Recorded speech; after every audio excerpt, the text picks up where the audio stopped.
Ang paglalakbay ni Gopakumara. Si Gopakumara ay isang bata lamang, ngunit meron siyang hinahanap. Alam niya na hindi dito sa material na mundo ang dapat niyang kinalalagyan. Kaya humanap siya ng isang bona fide na guru. Bawat isa sa atin ay kailangan na humanap na bona fide na guru. Kaya si Gopakumara, nang makita niya ang kanyang guru, ay pinagsilbihan niya ito. Nagtatanong ng mga katanungan at sinabi niya na kailangan kong umalis dito sa material na mundo. Kailangan kong mahanap ang tunay kong tahanan at makaalis dito sa miseries ng material world. Ma-attain ang liberation. Kaya naman pinagsilbihan niya ang kanyang guru at ito ay nalugod sa kanya. Binigyan siya ng mantra kung saan si Gopakumara ay maaring makapaglakbay sa labas ng material world. Sa kanyang paglalakbay, binanggit ni Gopakumara ang isang napakahalagang berso tungkol sa tamang paraan ng pagbigkas ng Diksha mantra. Sinabi ni Gopakumara, "Buong pananabik kong binibigkas ang aking Diksha mantra." Ibig sabihin, ang Gopala mantra na may tiyak na makita si Bhagavan Sri Krishna, Birhad Bhagavatamrita 2:12. Kaya nagsimula na ang kanyang paglalakbay. Nakarating siya sa Brahma Jyoti kung saan sobra-sobra ang liwanag. Napaka-peaceful, kalmante at may kaligayahan kang mararamdaman.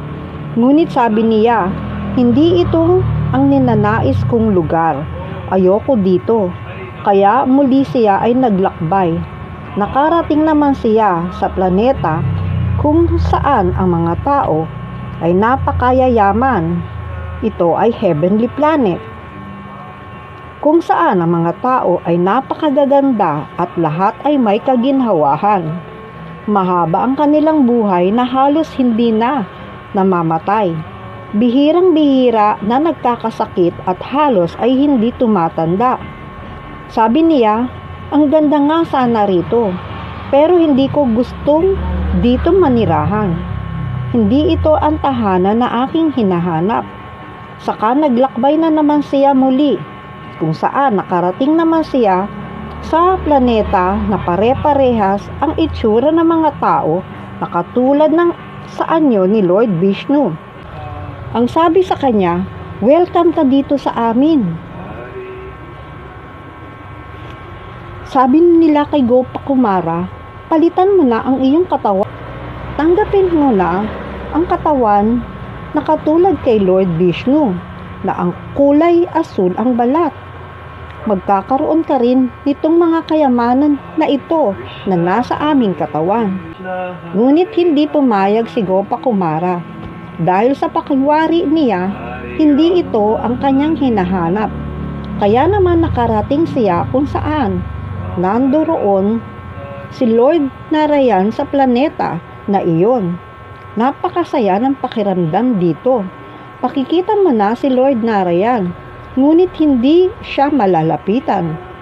Ang mga tao dito ay may pagsamba at sobrang ginagalang si Lord Narayan. Hindi ko siya malalapitan. Napakaganda nga ng lugar na ito. Pero hindi ito ang ninanais kong tahanan, sabi ni Gopakumara. Kaya umalis na naman siya at nakarating siya sa Vaikuntha planet, kung saan naroroon ang mga gopis, ang mga cowherd boys, ang mga baka, si Balaram at si Krishna. Ito ang ninanais kong tahanan. Dito ako nararapat. Ito ang hinahanap kong lugar, sabi niya. At nakita niya si Lord Krishna malayo pa lamang. Nakita rin siya ni Krishna. Tumakbo ito papalapit sa kanya. Nagtaka siya. Tumatakbo si Krishna papalapit sa akin. At sumisigaw si Krishna, "Ikaw ang kaibigan kong matagal ko nang hinihintay," sabi ni Krishna sa kanya. At niyakap siya ni Krishna. Manghang-mangha ang lahat ng kaibigan ni Krishna dahil niyakap ni Krishna itong si Gopakumara. Sa pagkakayakap ni Krishna kay Gopakumara, ay bigla itong hinimatay.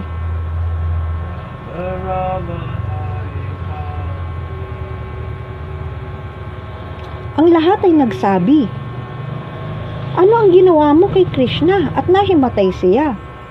Ito naman si Balaram ay alam kung ano ang nangyayari at nakamasid. Alam niyang si Gopakumara ay isang devotee ni Krishna at talagang nais din nila itong makasama sa Vrindavan. Si Balaram ay lumapit kay Gopakumara at ang sabi, "Lumapit ka kay Krishna na nakahiga diyan at bulungan mo ang kanyang tenga.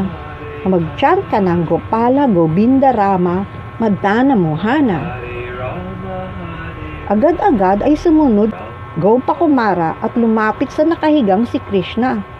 Lumapit siya sa tainga nito at nagsalita ng mga mantra. Nagising si Krishna at niyakap siyang muli.